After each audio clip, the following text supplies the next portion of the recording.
My name is Jeevan Tondaman. I was the former State Minister of Estate Housing and I'm currently a Member of Parliament for Nuwara District.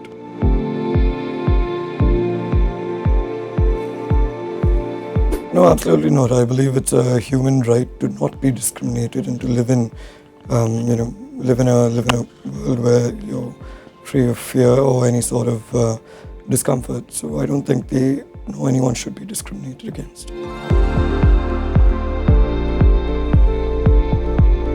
Grow up.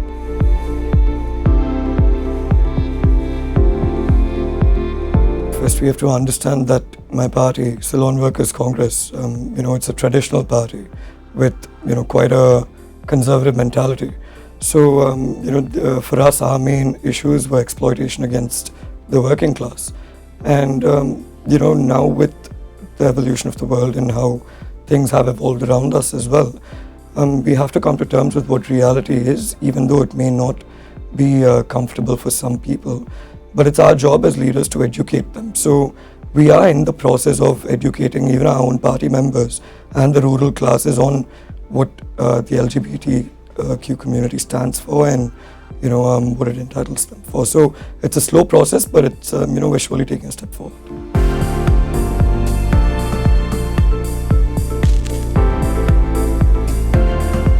Yes, I'm aware.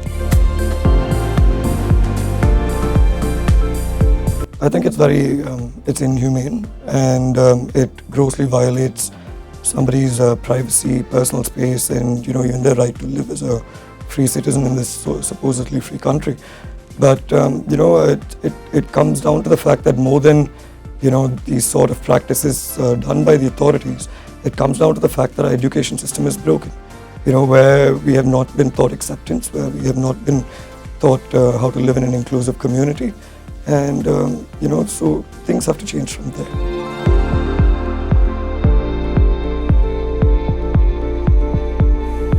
So as of now, what we have done as a political party in Parliament is that, we met the Justice Minister recently.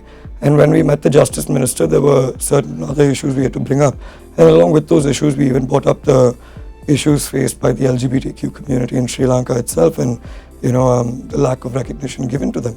So when these issues were brought up, we were also given it in a form of writing as a proposal to the 21st Amendment that a person should be able to live in this country regardless of their sexual orientation without having the fear to express how they feel or just be who they are.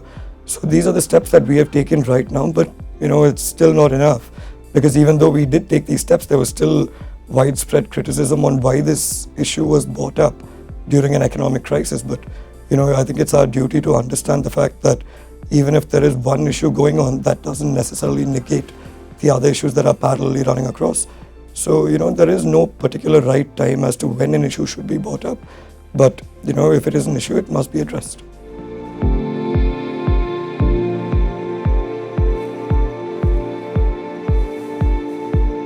Yes, of course, because there's no difference between a child who is part of the LGBTQ community as opposed to a child who is, in society's term normal.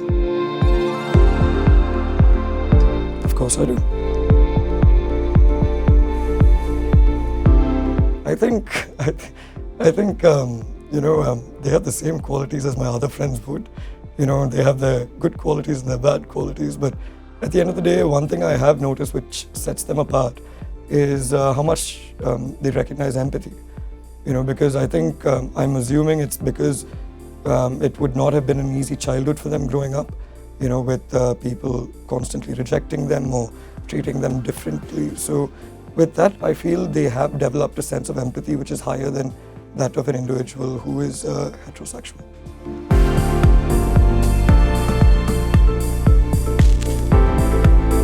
Well, not just Sri Lanka, but LGBTQ people all over the world. I think they have made a lot of progress despite the backlash, despite the negativity thrown at them. They have made a lot of progress in the past 50 years. And I think one of the main reasons for that is that they kept the conversation going no matter what. So I think it is their job, it's their duty to keep the conversation going. And it's our duty to let them talk and for us to listen and see how we can take the country forward.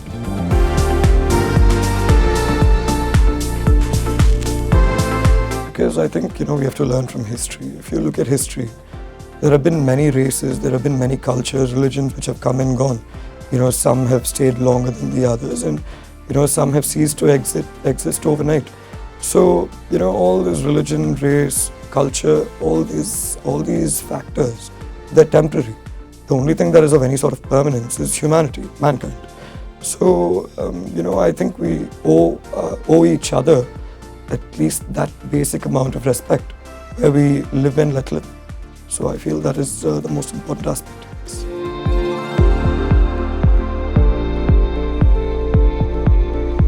Well, the message that I have to Sri Lankans is, just because somebody is different or somebody is in any way not who you are, that does not give you a right to put them down or stomp over them, and let alone trample their rights.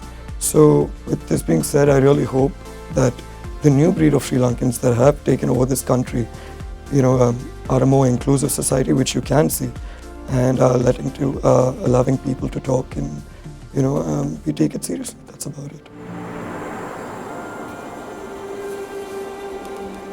Better together.